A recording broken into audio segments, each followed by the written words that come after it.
Good morning, Mr. and Mrs. America, and all ships at sea. This is your captain speaking, Mean Gene.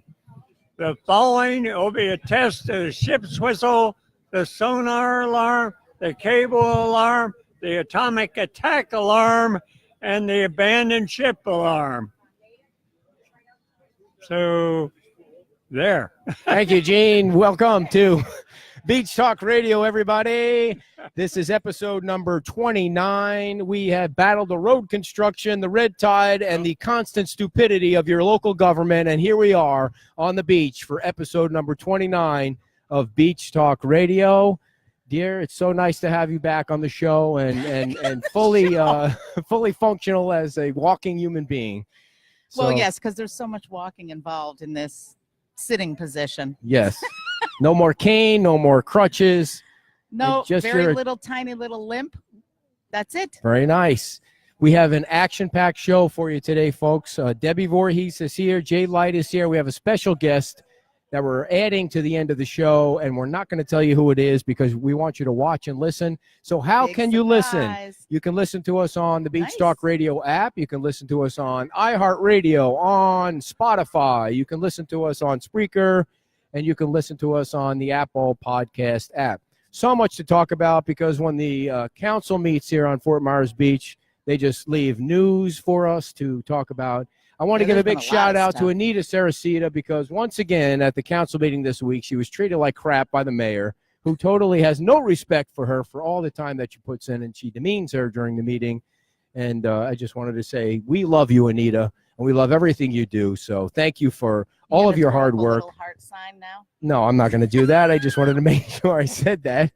And there's a lot of stuff coming up, including the news that we're going to be mediating or moderating the Women's Club Candidates Forum that's going to be held on Monday night, February the 11th, and that's going to be exciting. We're going to be serious, though. No funny business. That's right. That's not one of those things where you joke around. Nope.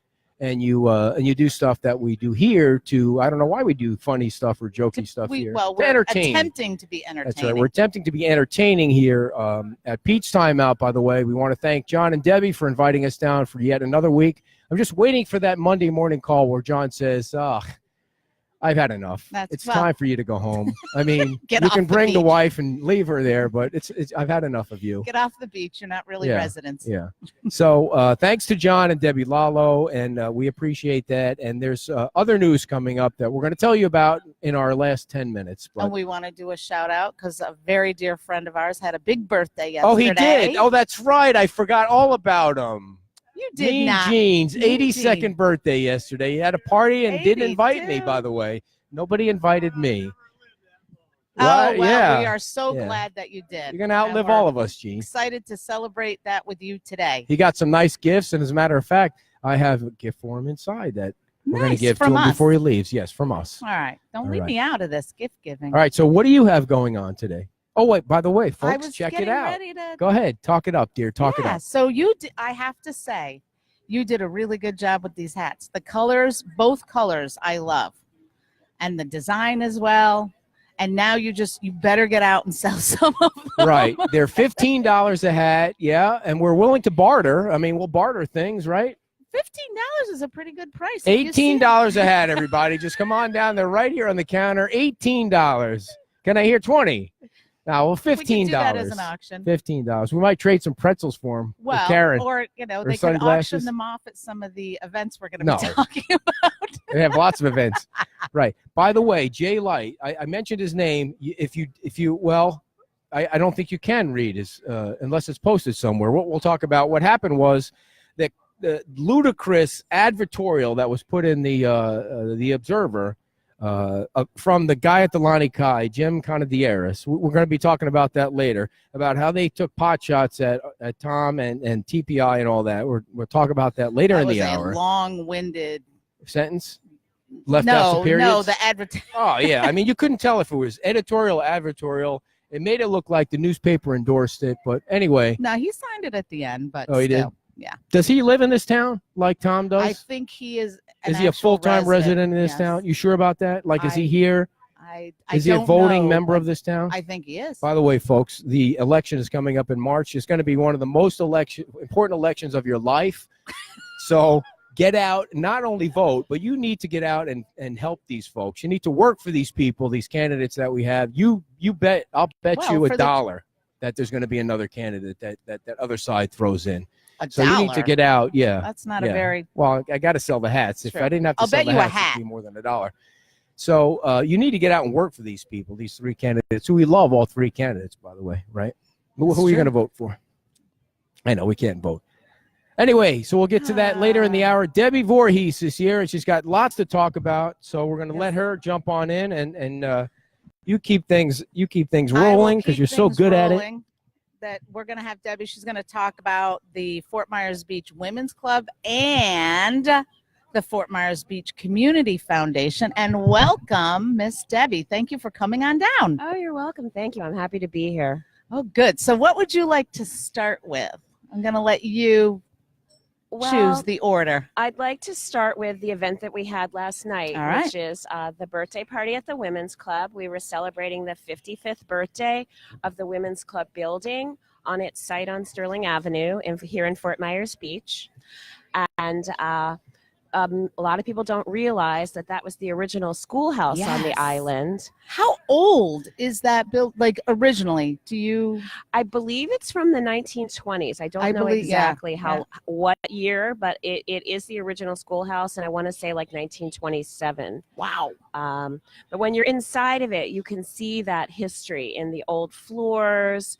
And I just found out recently when we were putting together a plan for the capital campaign that I'll talk about in a few minutes, that there's behind the bookcase there's a adorable little stage where they did their performances, which we're going to be restoring. Oh, that'll be. I'm glad to hear that you're going to retain some of the historical part of the building as you're getting ready to restructure it, right? We are. 2 years ago, the Women's Club had dwindled in membership to a lot of older women in town, and several of the women that are younger and community-minded decided that they wanted to join the club and help them rebuild the building and gave it vision for the 21st century. So that's what we're going to be starting. We kicked it off last night, and we're going to be starting to put together material so we can tell the community about our plans and ask for everyone's help. And at last night's event, how was the turnout? It was good. There was about 50 people. We're building our turnout with every event that we have. This was mostly a members event, and then we asked the public to come as well, but it was mostly our members. It was a birthday party, and it was exciting. I took everyone on tours, and we talked about vaulting the ceilings to the original height and the stage, and a lot of people are excited about our vision. And there was cake. How was the cake? The cake was amazing. And Rosanna, who was the chair of our event, got an amazing cake with high heels on it and pink ribbons, and It really reflected the Women's Club, and it was delicious. And now, to be clear, though, the Women's Club is not just for women, correct? Correct. We do have a few male members, and we're open to anyone to join. It's really more about community than about women. About gender. It's more about the community. Yeah. Exactly.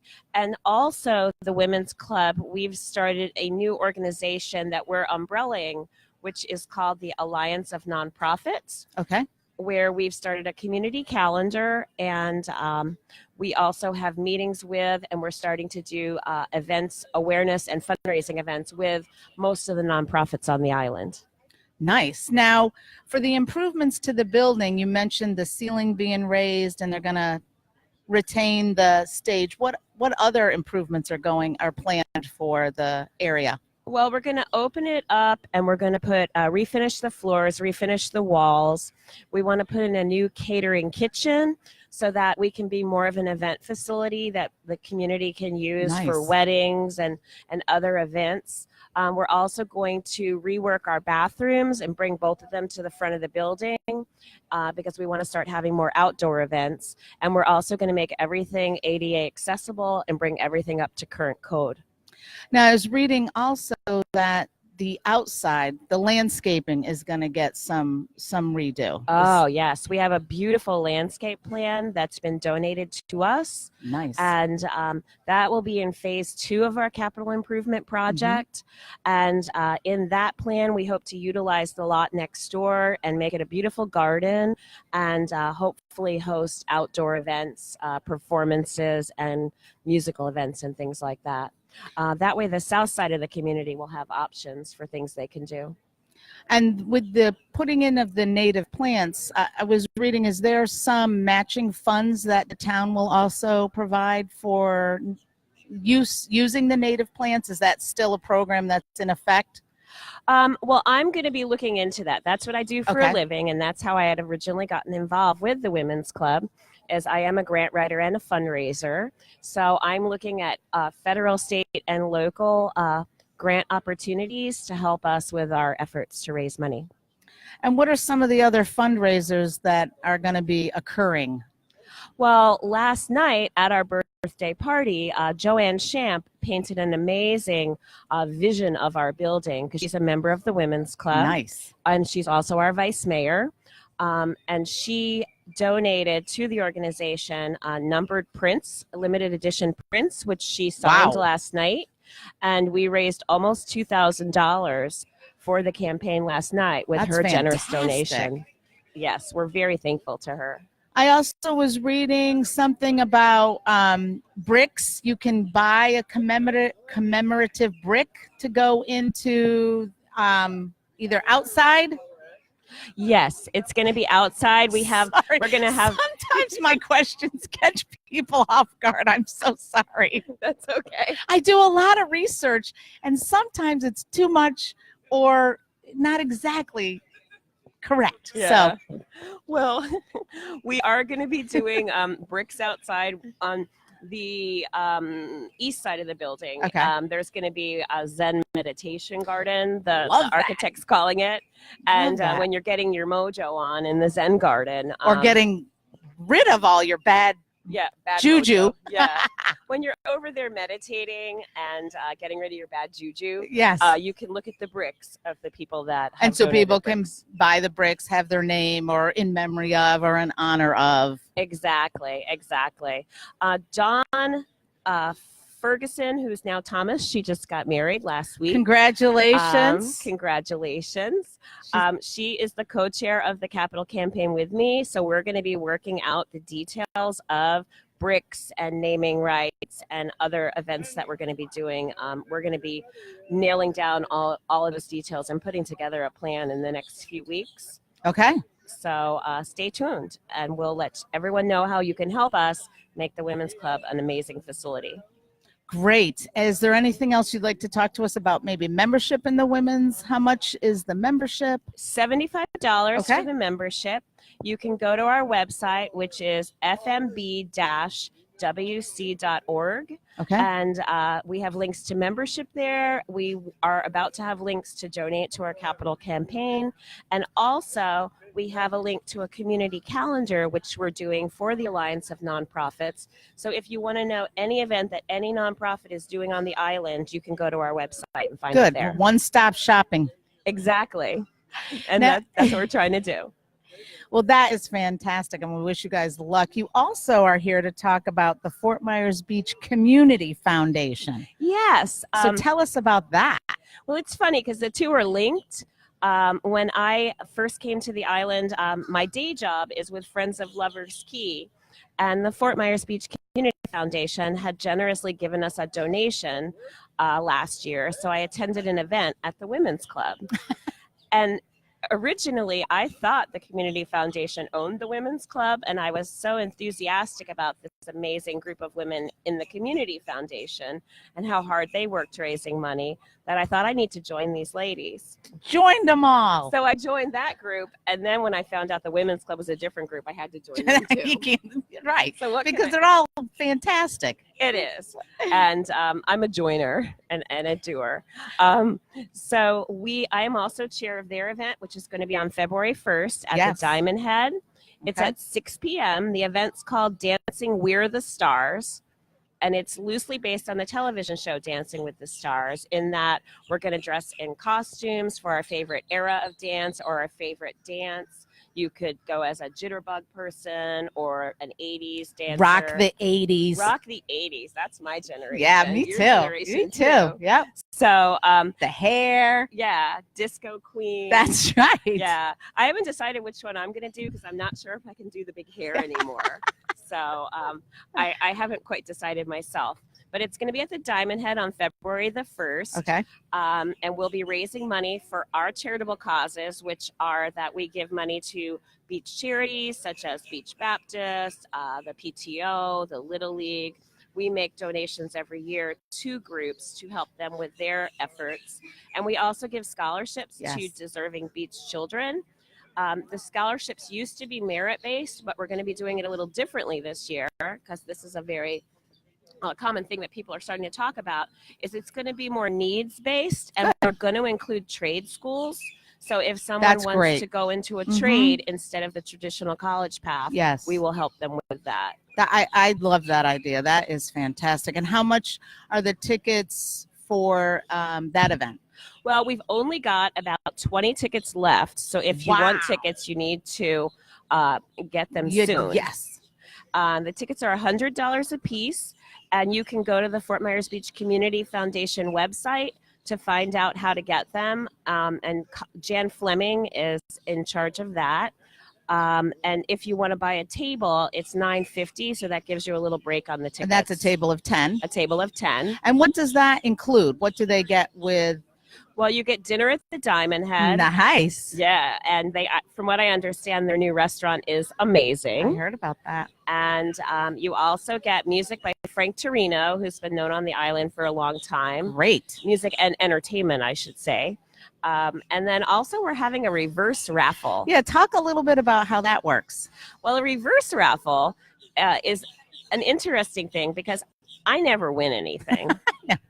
If there's something to win, I'm the last person picked. This will be good for that, right? Exactly. Because a reverse raffle, the last ticket in the bin is the winner. Last ticket standing wins. So if you're the type of person that never wins anything, this is your event.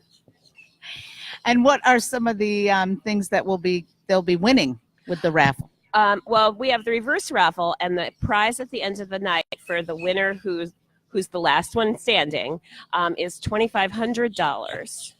So you can have dinner, you can dance, you can enjoy your friends, and walk home with some serious money. Or you could, hey, $2,500, I'm dancing home. Yeah, there you go. Dancing it out.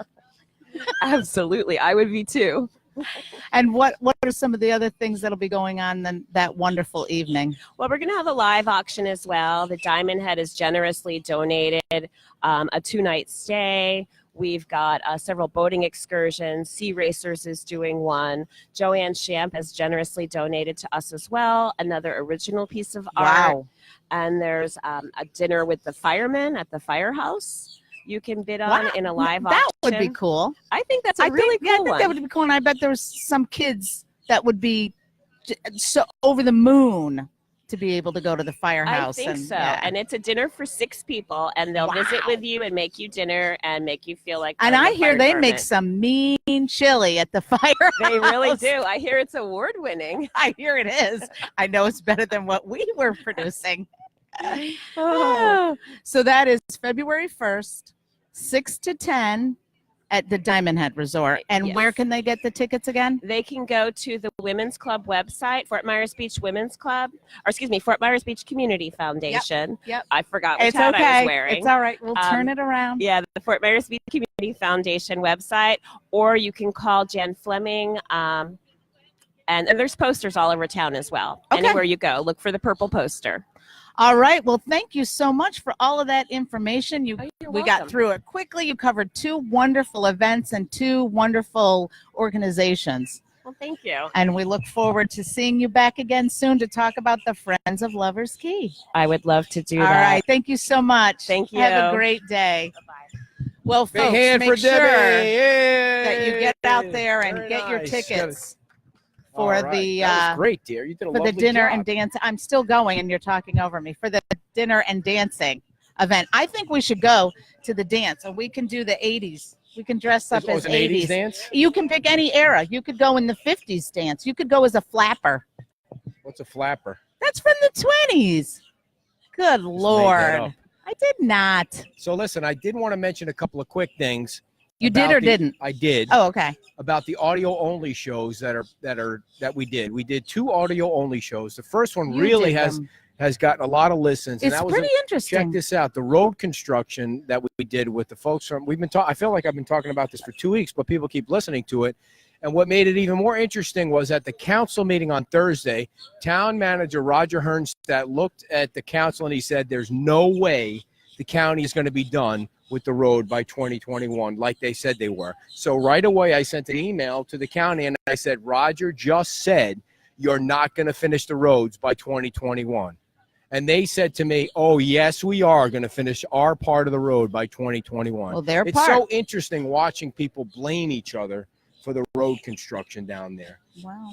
And when you listen to the folks from Christel Construction, you can tell how complicated it is. Yes. Yeah. The different agencies. The I think town's there's got to 10 different groups that have to be organized in a sequential manner for this to get done in the most expeditious amount of time. Right, in such a small area, too. And yesterday, we tiny. posted an interview with Cecil Pendergrass, Lee County Commissioner, who lives in Gateway, by the way. He's been a lifelong resident. He worked for the police department for 25 Wow. years. And we talked about the road construction. We talked about, but mostly the water quality. So if you didn't listen to the show, you should listen to it because we really spent the majority of the time on the water quality instead of what we thought was going to be a long discussion about the bridge. The bridge is a done deal. You're getting a 60-foot bridge. It's going to save millions and millions of dollars. And Ray Murphy's going to have to find somewhere else to go fishing because there will not be a possibility to fish off a 60-foot bridge. And you're going to have somebody that you're going to be interviewing soon about the water quality. Well, yesterday I went to Starbucks in Coconut Point. I interviewed Dr. Bill. Okay. Mitch, I think I have to check, make sure I say his name right. We spoke about the fact that the governor fired everybody from Yes. Southwest Florida Management, wherever the water district. It was hilarious. He asked for their I think that's pretty much like saying you're out of a job. So anyway, all of that. I guess they could say no. Could they say no? I guess you could fire him after that. Anyway. 4 did go. See, wow. So 4 there's digging gonna be their some heels in. controversy. All right, dear. You need to take a break. Thank All you so right. much for your part of the show. I'm out. Right now, we're going to talk to Jay Light. Jay is a longtime resident of Fort Myers Beach. He is a veteran, by the way, and we're going to start by talking about his service. Thank you for your service. Thank you for coming on. We appreciate it very much. Welcome to Beach Talk Radio. You are in the spotlight now, my friend. My Probably never heard of us before or what the hell's going on here. But. That's exactly right. That's okay. I'm learning quickly. So tell us first about your service. What'd you do? Let's go back a little before that. My real life was as a professional musician. Really? And I didn't know that. Classical oboe player and university professor. As far as my service goes, my very first playing job full-time in a symphony orchestra was in Quebec, Canada, l'Orchestre Symphonique de Quebec. And I was up there from 1964 to 66. And that was during the Vietnam business. And at that time, so I was in Canada long before it was fashionable to run to Canada to avoid the draft. When I went up, the deal on the draft was if you were married, you were exempt. And then in 65, during the escalation, suddenly if you were married and didn't have kids, you were no longer exempt. So I was on the top of the list. Rather than stay there, I decided, not out of any great patriotism or support of the war, just practical reasons, made sense to come back because that's where all the good playing jobs were going to be, in symphony orchestras and universities. So the Army was offering a deal then that if you went for 3 years instead of 2, they guaranteed you any training that you had qualified for. And I didn't want to play the oboe in an Army band for a variety of reasons, but I'd had some broadcast experience both in high school in South Jersey, where I was raised, and at the classical music station in Philadelphia, where I studied. And so I decided to go that route and took the broadcast training. I spent 8 months after that in Alabama writing for a Post newspaper, and then was sent to the Panama Canal Zone. And having heard your intro of Good Morning Here, if you've ever seen the Good Morning Yes. Vietnam, the Robin Williams movie, Yep. I was at the Panama Canal Zone equivalent of that, and my job was as the local news anchor. So at that point, a lot of the job consisted of trying to make the doings of the Officers' Wives Club sound like news, but there were some real serious news stories down there that we covered. Were you allowed to cover it in a way that you could get the news out to the American public, or was it censored? My best story about that is the last one I covered for local news was in fact the inauguration of a newly elected president down there, and I had one of the Spanish guys in the newsroom actually got his inaugural speech and translated it for me, and I sat backstage as he pointed to the script following, as if I was giving an instant translation. And then 10 days later, the National Guard took over, staged the coup, this would have been 68, 69, and took over the country. And at that point, we were not permitted to cover the story ourselves live. It was happening like 2 miles down the road, but we started out each news report with, according to reports from United Press International. We were taking stuff off the teletype.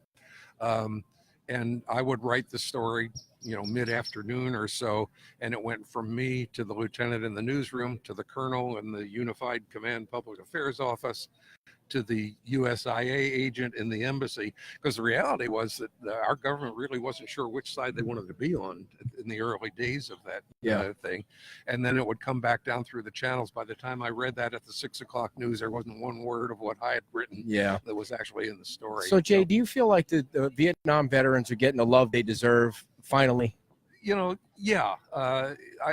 do. I haven't made a big deal about that. None of them do. It was an important do. part of my life. Certainly when I got out, nobody thanked me for my service. I'm appreciating the fact that right now, I can go to the Fort Myers Miracle Games free, and I'm getting some discounts and fun and things. And that's certainly nice. It has some meaning. I haven't made a big deal. I know you'd asked me about that, about veterans participation or anything.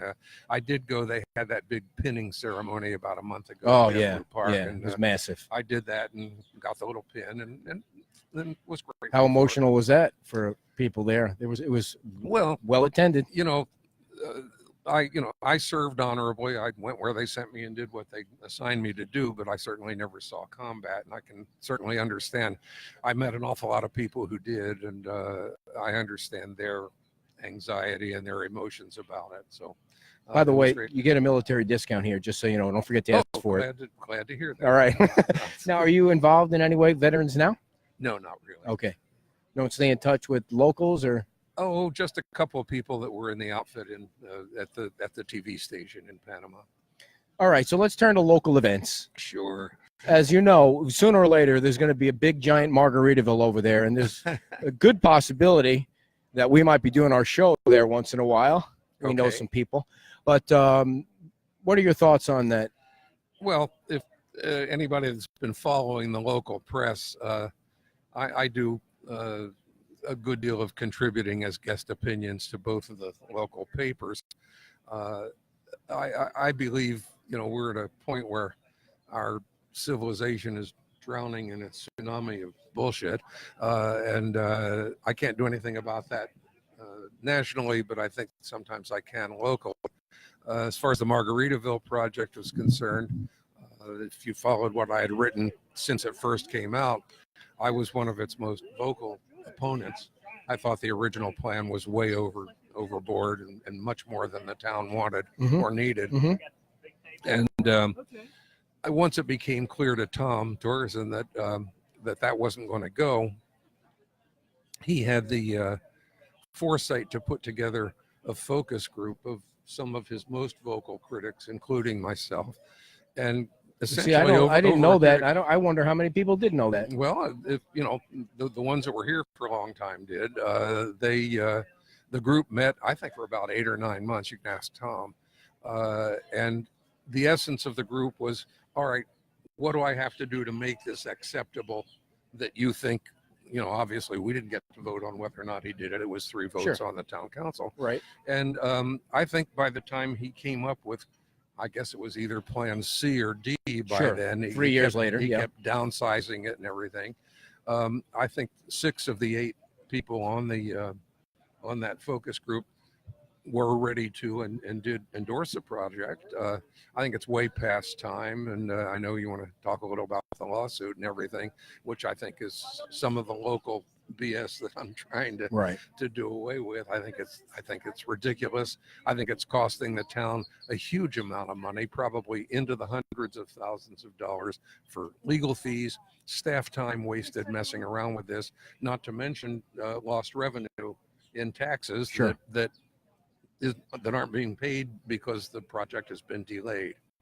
So what did you think of the 2 town council members meeting and talking about that? I'm sure you heard it. I'm sure you read it. Oh yeah, and have written about it. It's a scandal. It's very disappointing. I think they betrayed their oath of office. I think they basically sold the town out.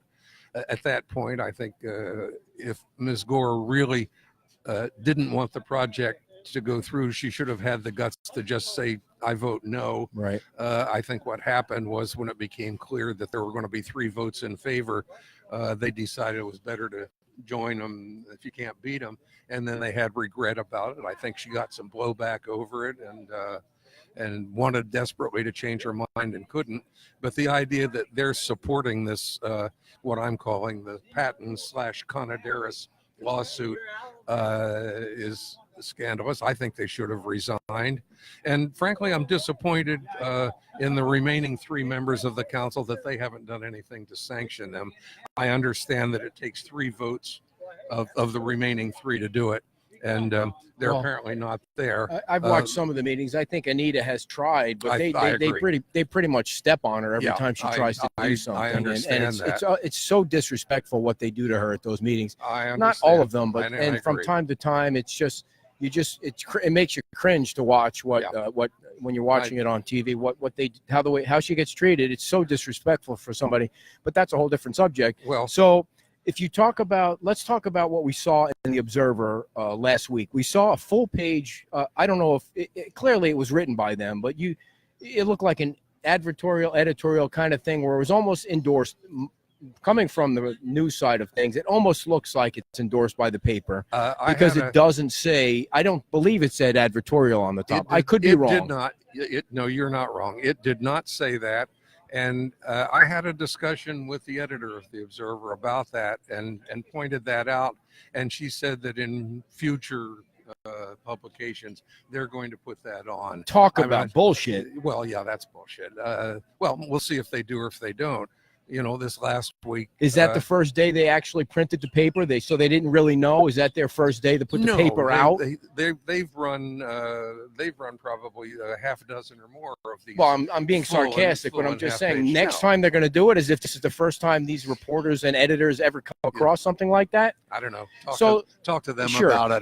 The thing that really got under my skin was the fact that if he wrote it or his PR people wrote it, said that it's time to stop talking and start building. Yeah. Well, if he's backing the lawsuit that the Pattons are behind, then stop the lawsuit and we'll go dig the ground over there. We'll go have a show right over there with some golden shovels. That's the essence of hypocrisy. The idea. The piece that I wrote, the one that didn't get published, talked about the term chutzpah, which is the classic example of that is the young man who murders his parents and then throws himself on the court begging for mercy because he's an orphan. And this is exactly the same idea, that this guy, he's the one that's causing the hang up, and he has the gall, the chutzpah, to write an editorial, or whoever writes it, slamming Torgeson for not building when he's the one that's hanging it up. This is about as stupid as it can get. So you decided you were going to, I don't know, it was a letter to the editor or some kind of rebuttal to that, and they didn't want to publish it. Well, neither paper published it. Although Each- I understand the Island Sandpaper not wanting to publish something that was published in a different paper, so I Exactly. totally get that. But what was the Observer's reason? You'll have to ask them. You know, Well, they tell you. They hedged on it.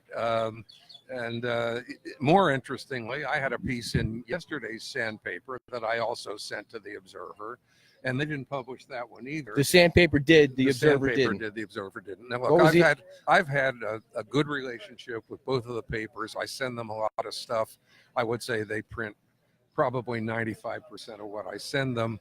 And, you know, they have their own reasons, their own policies, and they are what they are. And journalism is what it is here, and that's the way it is.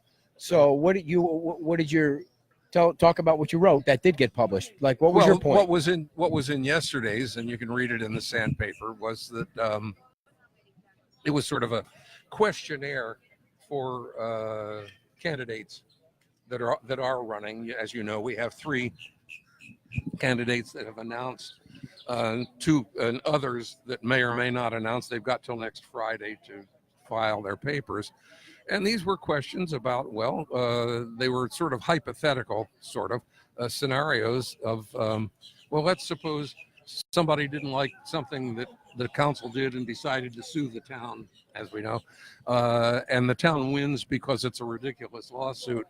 What do you think the town should do about recouping all the money that was lost about that? Yeah. And a couple of the other scenarios dealt with how would you deal with these council members who have essentially sold the town out in offering support and encouragement to this woman or Conaderas suing the town. And you know, that's in the Sandpaper. Anybody who wants to can read that. Okay, that's in Friday's Sandpaper. So Yes. so we'll check that out. So let's talk about the election. You know, this is important for the people on the beach to realize they have to get involved in this election. I mean, it's one of the absolutely biggest agree. elections. Yeah. I mean, I get it in a small community. Sometimes you get complacent because you have people in there you trust and people, you know, they have lives, they have jobs, they're doing their thing. But this is important that people not only, you know, go and vote, but they need to get involved and help these candidates out. Now, Absolutely. we have 3 candidates now who, if I was living on the island, I'd have a hard time going in and figuring out which 2 out of the 3 because I love them all. And the thing is that is a good likelihood that there's going to be more than 3. That somebody that's I think that's true. Let's not beat around the elephant in the room. The question is whether or not Bobak and Gore are going to Right. run. If they do, they'll probably wait till the last minute to Sure. file. Sure. And as I said in some of my writing about that, well, if the state didn't find that they had, under the narrowest technicality, that they didn't in fact break the law, although that was an interpretation that was against everything I've ever heard about the It Sunshine made no Laws, sense to me. that you know, sooner or later the court of public opinion, and that's You the would hope. election, You would is hope. going to come up. So the question is it better that they just decide not to run, or is it better that they run and would hopefully get soundly defeated, and then the public, the voters, will get their chance to make this decision.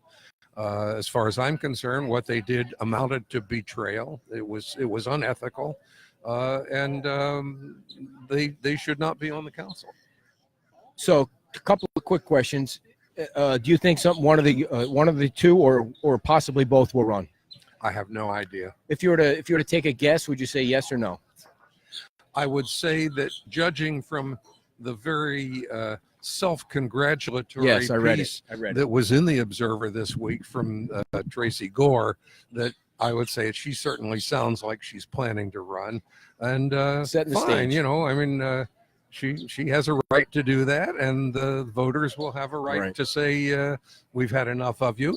The reality of that is, if she and or Bobak would be reelected, then obviously all this that's happened doesn't matter enough to our voters, and we're going to end up with the government that we deserve. See, I think that piece that I read, which I think was also in the Observer, right? I don't remember where it was, that Tracy wrote. Well, it was only in the Observer. Yeah, I don't which think it I was in mean, the- clearly can see which side that Oh, yeah. paper's taking. Oh yeah. The thing that I thought was interesting about that is that she repeatedly says, let's be nicer to people. Let's be Right. nicer to people. Oh, sometimes people are mean. And yet the way she lit into Anita yesterday, that's what you folks need to do. You voters need to do. Read that piece that she wrote and then go watch that that video yesterday or Thursday, whenever the meeting was, when she lit into Anita like that. And it's ridiculous the way she treats her at some of those meetings. It's so disrespectful for somebody that's put in so much time. Yeah, you're. I know I'm on a soapbox about the you're Anita thing, but it really got right. under my skin. I like Anita very much. She's certainly a friend, and she's done a great deal of good for the town. I think I'm disappointed more than anything else in Tracy. You said something a little earlier about how important this election is. The reality was that 3 years ago, both Tracy and Dennis Boback were elected because of their unwavering opposition to the original TPI project. And okay, they've had it. He's come up with a usable and doable proposal. And now it's time for the voters of the town to say, okay, enough of the opposition. Let's let the project go on.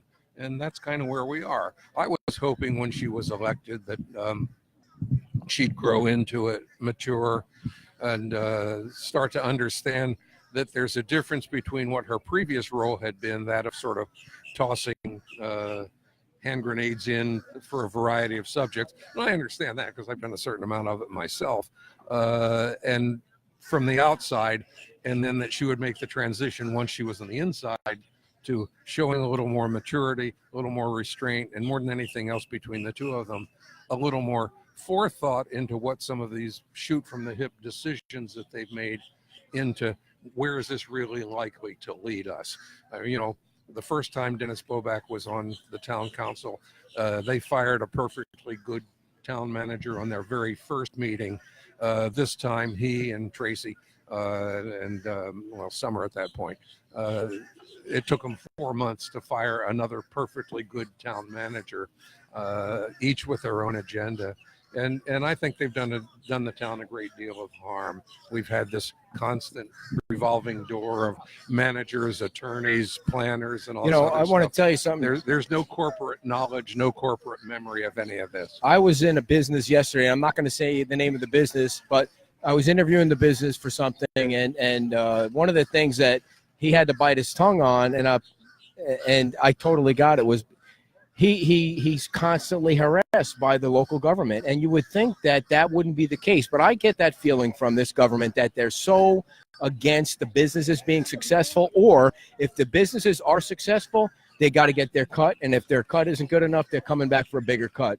And it's such BS that they have to be like that. Yeah. The parking thing, the parking rates, the going after the Times Square people, and listening to what he told me yesterday was just we're going to reach into your pocket as deep as we can and pull out as much as we can, because if you're successful, then we want more of it. I'm aware of some business people here in town who are basically biting their tongues from saying anything about the whole mess, the whole scandal about whether or not Gore Boback should be on the council, because they're scared to death that if they were to open their mouths, suddenly all kinds of unpleasant things might happen to them and their businesses.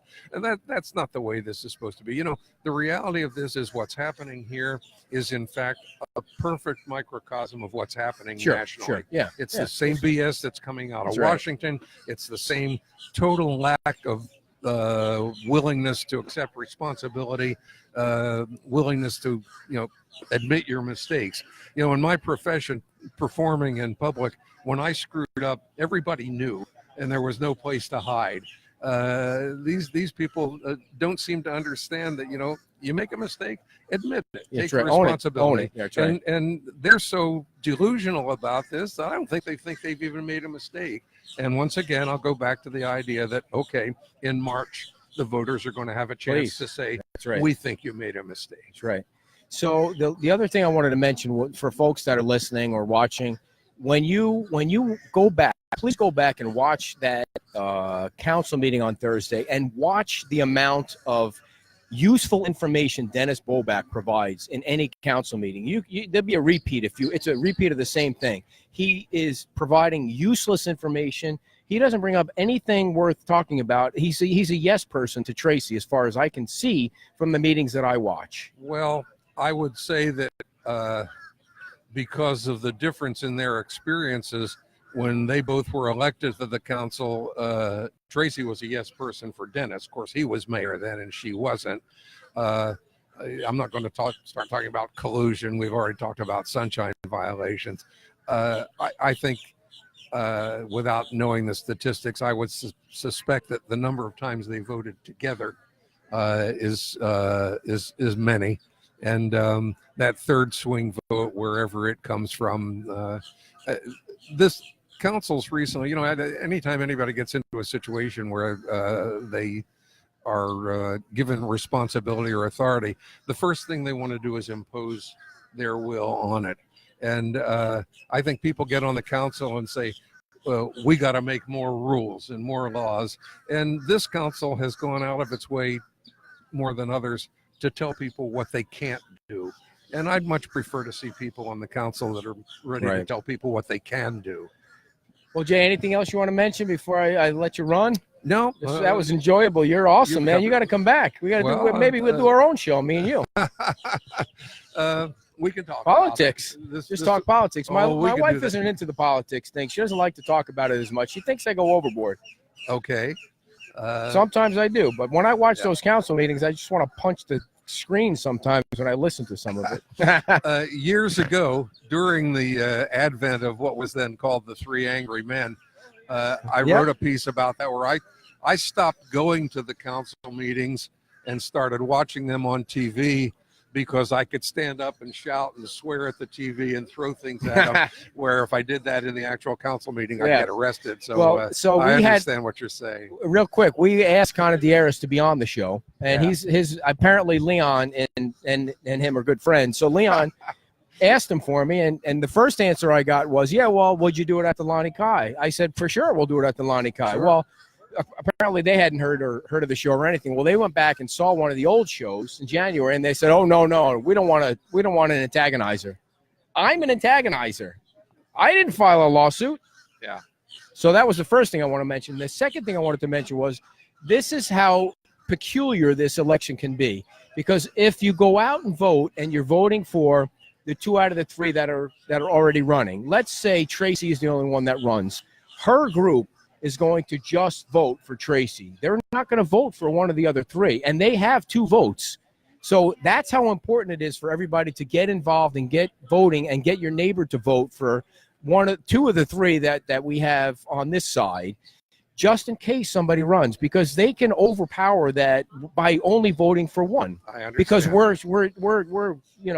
diluting our vote because we have to vote for 2, and then we're picking from 3. Right. So you have to be involved. That's the reality of that, if you go back to the last council election, was that Bobak defeated his next closest candidate by 69 votes. And if there hadn't been 6 or 7 candidates, of which only a couple were genuinely viable, there you go. It was the same situation. He might not have been elected.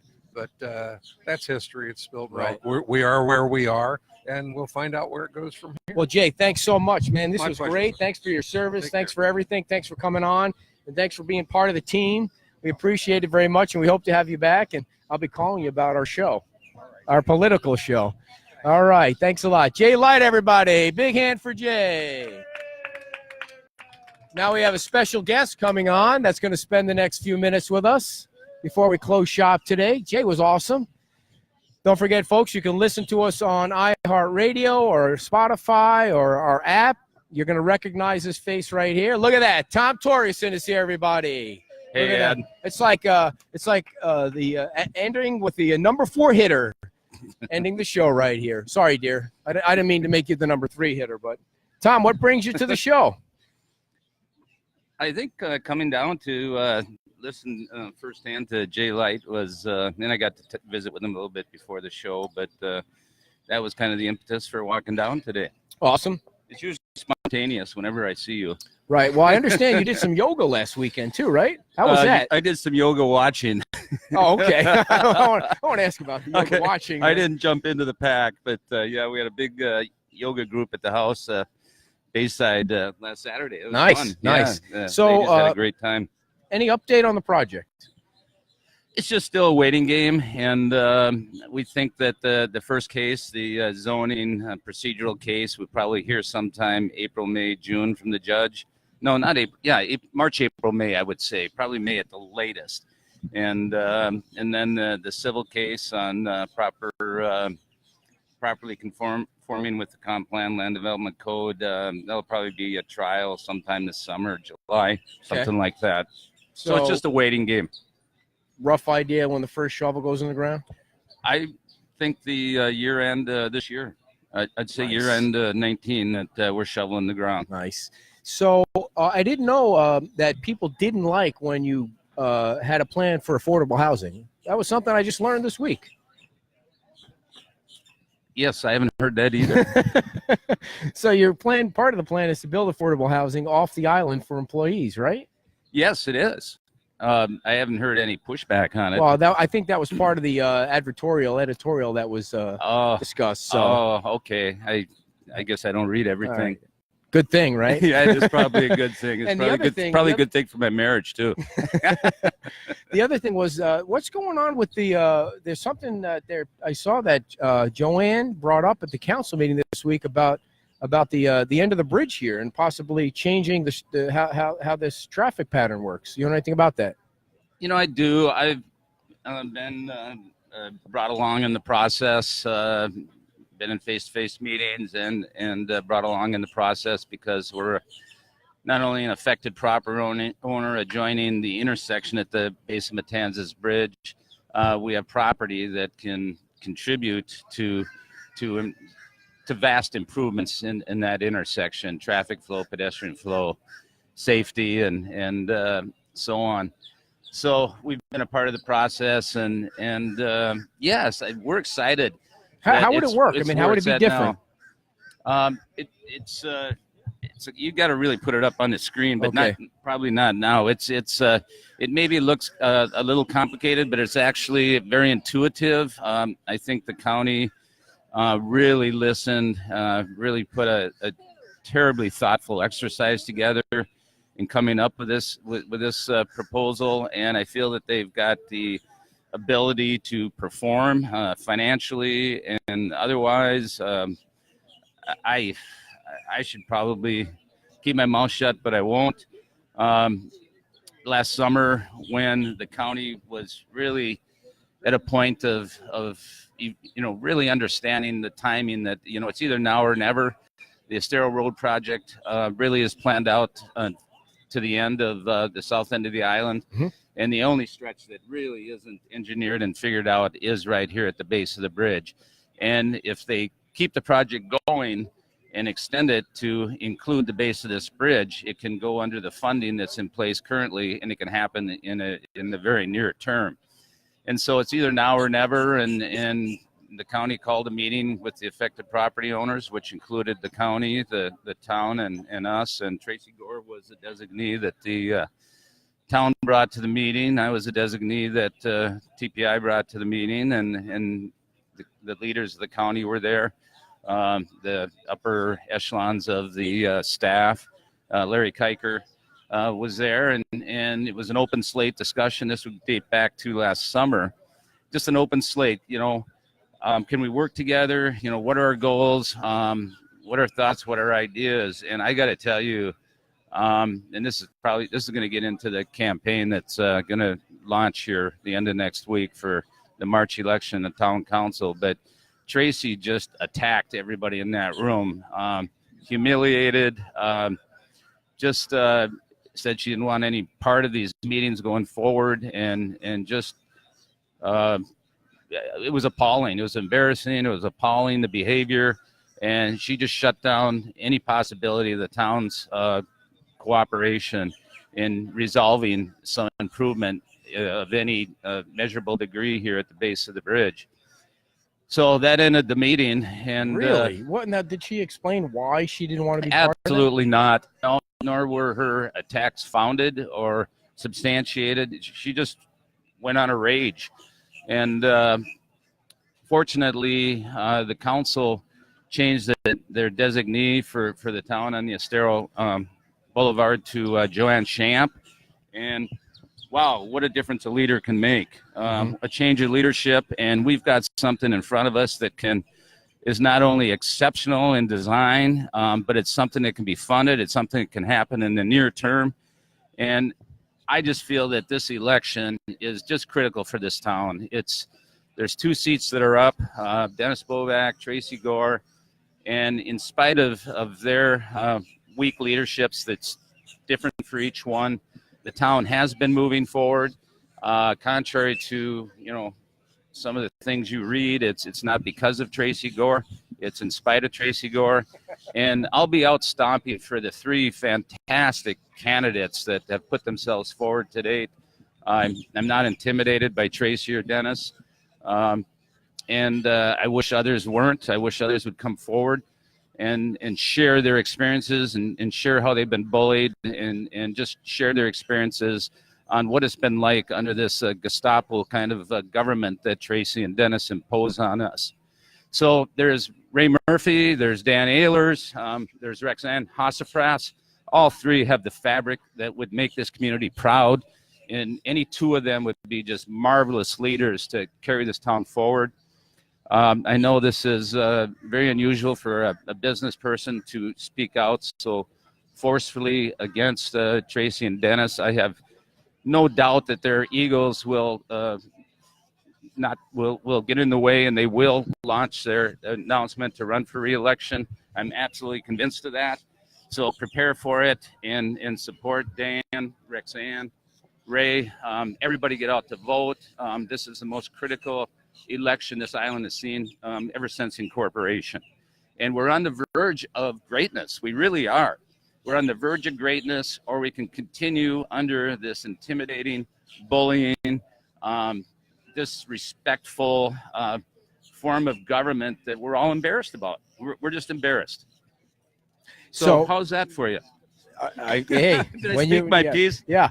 So I'm at a loss for words. I'm at a loss for words, and that hardly ever. I think that was like the 3rd time in my life that's happened. But when you're on a roll, you're on a roll. So what I was talking about before, Tom, was to Jay, as I regained my own composure here, was that. Well, there's 2 800-pound elephants in the room, and let's just get it on the table. Well, I'm all about being, diplomatic and respectful and honorable in process. But when there's 2 800-pound elephants in the room, and people are not willing to step forward and ignore their existence, somebody's got to say something. And I've been in the rooms, I've been in these meetings, I've seen the behavior. I've seen how they shut out a cooperative effort with the state, with the county and other jurisdictions. I see how counterproductive it is and how it's hurting our community. I'm in the room. I'm in these meetings. I see it. And so I can directly speak to it. It's not a fabrication of my imagination. It's a true experience, and it's gone on too long, and it's time for change. And this March election is critical. So there's a couple of things coming up as far as the election goes. There's the February 11th is a candidates night forum that the Women's Club is hosting that we're going to be moderating. It's also important for people to know. I was mentioning this to Jay, Tom, that people not only need to get out and vote, they need to be part of the election. They need to work for the candidates, and they need to realize that if they come up with one candidate only, that their side of the aisle is going to vote one candidate. They're not going to go one and then Dan. They're not going to go one and then Rexanne or one and Ray. They're going to vote one, and they're going to try and overpower, because we're voting for 2 of 3. So there could be a dilution of things that way, and that would suck. What we need to do is get 2 out of these 3 in to make sure that one of those 2 don't ever, or somebody else they pick, a paper candidate that they don't get in. And I think the character and the fabric of these 3 candidates, Dan and Rexanne and Ray, are as such that if in fact, as I really believe will happen, that Tracy and Dennis will announce here at the last minute and have their platform and their campaigns and their propaganda all lined up, that the fabric of the other 3 candidates is such that I really believe that they will put the community first and somehow figure out together what the best approach is to ensure that those 2 don't get reelected. I believe in them. I believe that they will do what's best in our community and make sure that Dennis and Tracy do not get reelected. Tom, do you think if somebody runs, one of those two run, that one of the three candidates on our side drops out? I think that that's happen? for them to decide, but their character is so stupendous and their love for this hard. town. Yeah. It's really hard. It's really hard to do that. But let's see what the final slate is. It's hard to predict, but let's see what the final slate is. They're very logical people. You know, gosh, I'm speaking of characteristics and skills that why wouldn't you want people like this representing on the town council? And any two of those would be so complimentary to Joanne and Anita and Butcher that the power of the five would be unbelievable. They don't all think alike by any means. I don't agree with everything Rexanne says, Dan says, or Ray says, but I can take I can take whatever I disagree with the overwhelming amount of what I agree with and support them. But the power of those five, you know, any two of the three candidates that I'm speaking of, and the three that are in place, would provide just unbelievable leadership for this community, quantum leap type of impact. Would fall in love with each other again. You'd greet each other on the street. The weight of the negativism would vanish overnight if those two are not reelected. And I assure you of that outcome. And the three that you mentioned are not disrespectful. Anita and Butcher and Joanne. I've never seen them disrespectful at a council meeting like I have. Ever. I don't think you could go back over the last number of years of council videos and find anything stated disrespectfully by any of those three people. I agree. So we're going to do yoga tomorrow? I'm ready to do it right now. All right. Tom Torgeson, everybody. Thanks so much for coming on, Tom. That was awesome. Appreciate. Tom's like a drop-in guest here. He just drops in, and you know, it's like an open invitation for Tom. Wow, you guys were rocking and rolling. That's going to be some tape that's going viral right there. You see me sit here with my mouth shut. How often do I not interrupt anybody? Or your jaw dropping. Yeah, he let it rip today, Well, which was good for nice. him. I mean, we're in election season now. It's people. good that he has a platform to speak his mind. Dear, and you know what was great, because I'm watching the screen and you watch the numbers go up of the people that are watching when Tom comes on. And He's now like they a all ratings just bonanza. went away. It's like having Howard Stern on. It's like a ratings bonanza. I don't think you should Well, compare. I'm not comparing him to Howard Stern. I'm just saying in different segments of society, you have different ratings bonanzas, like Oprah. He's like the Oprah of Fort Myers Beach. This He's is the not O. getting any better for you. Wow, I'm beside myself, but we still have. I don't even know what we were going to talk about, but We are out of time. I know, but I did want to mention the Schoolhouse Rock is coming up. I can't not mention the Schoolhouse Rock, and we're going to be doing a pre-show from there's something going on the beach, everybody. The But firemen it's still a lovely day. have left their chili There's a on the parade stove, going on. and they're out. January 24th from 7 to 9 is Schoolhouse Rock, a big fundraiser, and we're going to be doing our show from 5:30 to 6:30 from the school. That'll be one of the first times I've ever gone out of the house after 5 o'clock in the evening and traveled outside of Gateway. I wonder what time I'm going to get to sleep then. It might be like Earth-shattering. I might not be in bed by 9:30. I thought you were going to say it was the first time you'd been to a school. It's been a long time since It I've has been to a been a school. long time. So that's coming up. We also have the Shrimp Festival coming up in March. Is it March? I March get them all- 9th and March. 10th, That's you right. I said. wrote it down for you today. And we also have I forgot what the candidates forum. They're coming to get us, dear. They're coming to take us away in white jackets, and that's the end of the show. But no, the candidates night forum. Oh, and the last thing I wanted to mention before all the listeners and the viewers are gone is that if you Here we scroll go. down our Facebook page, there's a PAC that just got started to make sure that Dennis Boback and Tracy Gore do not get elected. There's a PAC. pact? PAC. Well, there's a PAC and PACs. We're all making pacts together that they don't get elected. But there's a PAC, which, just so you know, I know you're not into politics, but it's a way to raise money to make sure they don't get got it. elected. I know. got it. Just joshing with you there, dear. Josh. So do you want to do a Sunday night show from the barbecue in the back? I the may fireplace? consider it. Yeah. That got some big views last time. That was some. Oh, we real were action. rocking and Yeah, rolling. yeah. We had a few rum and cokes that day. You did, not That's me. right. You never I am have funny any with drinks. nothing. That's right. I know. You're just funny and beautiful. Look at your sweater. It matches your Aw, hat. Thank you. By the way, folks, hats are on sale. $15. I thought you said 18. $18. We have mouse pads. We have T-shirts. We have hats. We have mugs. We're just rocking the merch, people. Rocking the merch here at Pete's Time Out on Fort Myers Lord. Beach. What a day this turned out to be. It's packed at Pete's Time Out, I got to John. get this sweater off. It's way too warm. It's beautiful. Yesterday it's was sunny. Gene's 92nd birthday, so come on down and wish him a happy birthday. He's like, wait a second. He's objecting to that. That was quite the show today. I'm going to have to decompress at home later. All right, Nice. dear. All right, everybody. Have a great day. Bye. Make sure you pass that viral video on to your friends from Tom, and we'll see you all in 1 week. She's going to dance it out. Bye-bye, everybody.